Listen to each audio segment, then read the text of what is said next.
welcome to Cleveland Classic Cinema. Tonight's film is 1931's M, directed by Fritz Lang. I should tell you at the outset that this is a German film and it is subtitled. I understand the dislike a lot of people have for subtitled films. Reading the subtitles takes your attention away from what's going on screen, but I find that field of vision allows you to at the very least, follow the action as you read the subtitles, and believe me when I tell you that this film is worth watching. It's really an amazing movie, especially considering it was the first sound film that Fritz Lang ever made. The title of the film refers to the German word Mörder, which means murder. The idea for the film came to Fritz Lang when he was reading newspaper accounts concerning the vampire of Dusseldorf.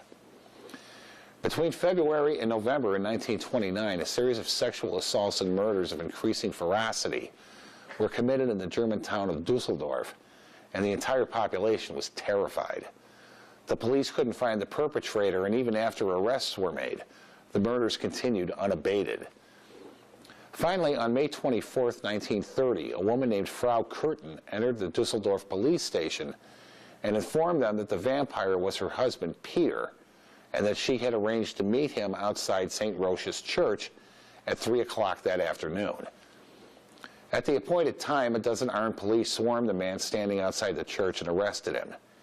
He smiled as they approached, offering no resistance, and said, "There is no need to be afraid."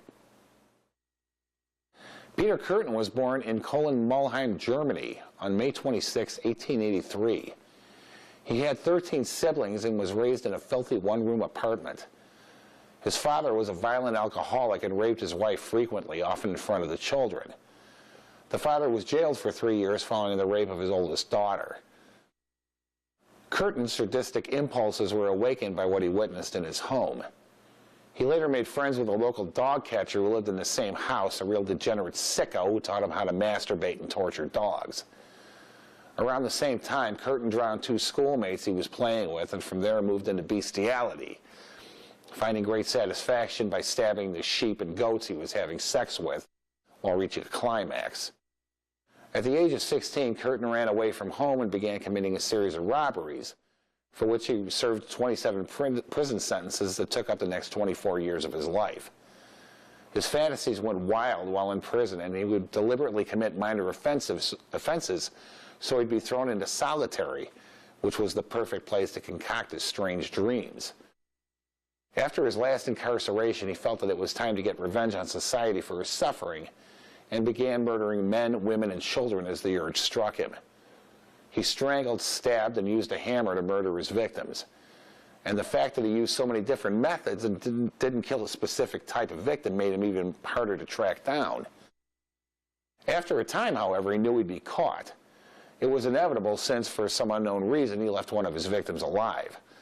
When he saw her return to the apartment he had rented at number 71 Mettmannerstrasse with police, he returned home to his wife and confessed everything to her, encouraging her to turn him in for the considerable reward that had been offered for his capture. I could give you details of some of his crimes, but he committed 79 murders, rapes, and attacks, and to tell you the truth, the details of his crimes make me sick. His confession was incredibly accurate as he recalled every one of his crimes in perfect detail. When asked about things that didn't interest him, his memories were vague. He was quite detailed in his descriptions of his fantasies he'd concocted that involved causing accidents or disasters that would kill thousands of people, however. He was convicted on all counts, and the judge sentenced him to death 9 times, to be executed on the guillotine. As Curtin walked across the yard for the last time, he asked the prison psychiatrist, "Tell me, after my head has been chopped off, will I be able to hear, at least for a moment, the sound of my own blood gushing from the stump of my neck?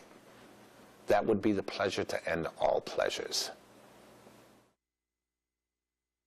As I said, M is based loosely on the case of Peter Curtin. Even today, I think an accurate film about that career or what that sick pig did would be nearly impossible to watch, even with the popularity of torture porn movies like Hostel. Instead of showing the murders, Lang let the audience know that the children in his film were murdered in oblique ways, and rather than being the unrepentant animal Curtin was, gave the child killer in his film a human dimension, aided immeasurably by the amazing performance of his lead actor, Peter Lorre. I don't want to tell you too much about this aspect of the film since Lang's staging was so incredible. While other silent directors were struggling with the use of sound, Lang used it to build suspense by utilizing it to let the audience know what had happened or what was about to happen. For example, whenever Lorre's character feels the urge to kill, he begins to whistle Hall of the Mountain King from the Peer Gynt suite. A little bit of trivia here. Lang did the whistling himself in those scenes because Lorre wasn't able to whistle. Director Fritz Lang was born on December 5, 1890 in Vienna, Austria. After high school, he studied painting in Germany and then Paris before returning to Austria and joining the army. Severely wounded in World War I, he wrote scenarios for films while recuperating, and after his release, worked in theater briefly as a writer and director before finding work with the Universum Film AG, better known as UFA.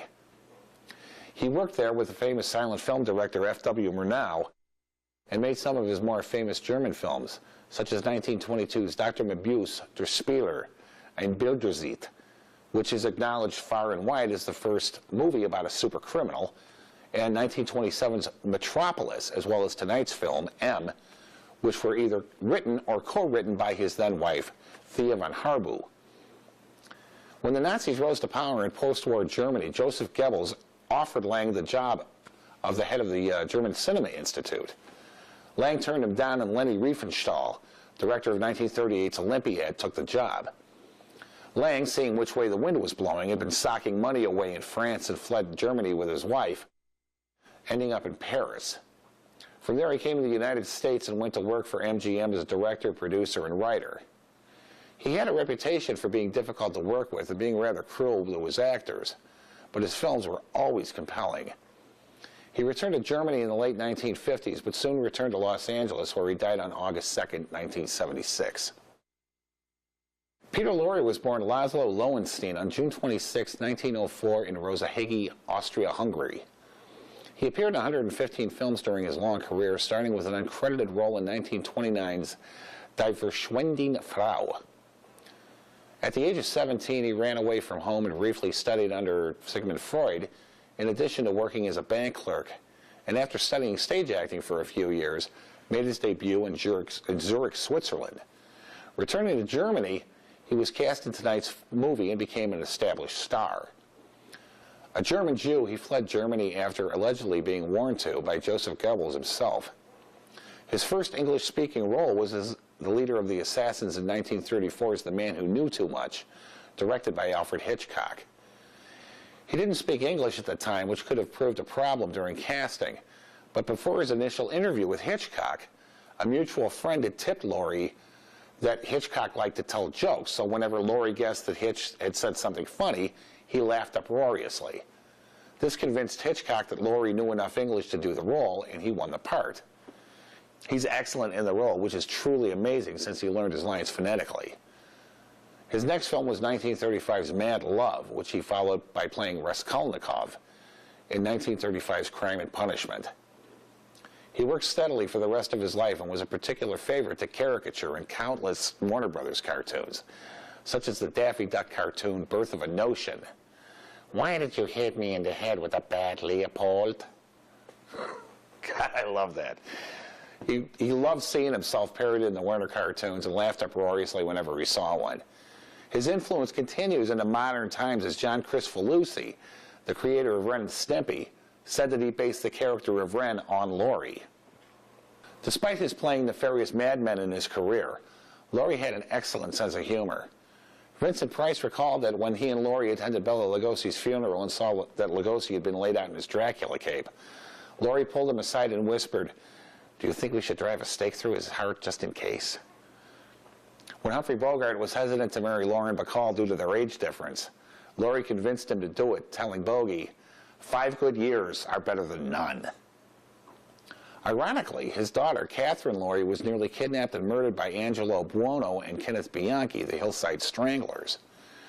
They had stopped her while disguised as cops, and luckily for her, figured that murdering the daughter of someone as famous as Lorre would bring a little too much heat down on them, so they let her go. She didn't even know how close she came to being murdered until she saw them on TV after they were arrested. His last film was 1964's The Patsy with Jerry Lewis. Peter Lorre died of a stroke on March 23, 1964 in Los Angeles, California.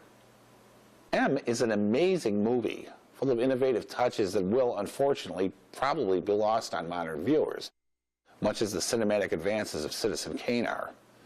It's still a compelling film, and I'm sure you'll enjoy the amazing performance of Peter Lorre. He plays a man who does monstrous things and realizes it, but is helpless to stop himself. He actually manages to generate sympathy for the character, not an easy task when you're playing a child killer. An interesting side note is that some of the extras playing criminals in this film were actual thugs from the Berlin underworld. When a Berlin police captain, who was technical advisor on the film, recognized these wanted criminals, he informed Lang that he was going to place them all under arrest immediately. Lang pleaded with the officer to wait at least until the film was finished, and the captain agreed. When he got the chance, Lang let it slip to the extras what was planned, and they deserted the set after filming was finished, but before the police could arrest them. So right now, sit back, relax, and enjoy M, right here on Cleveland Classic Cinema.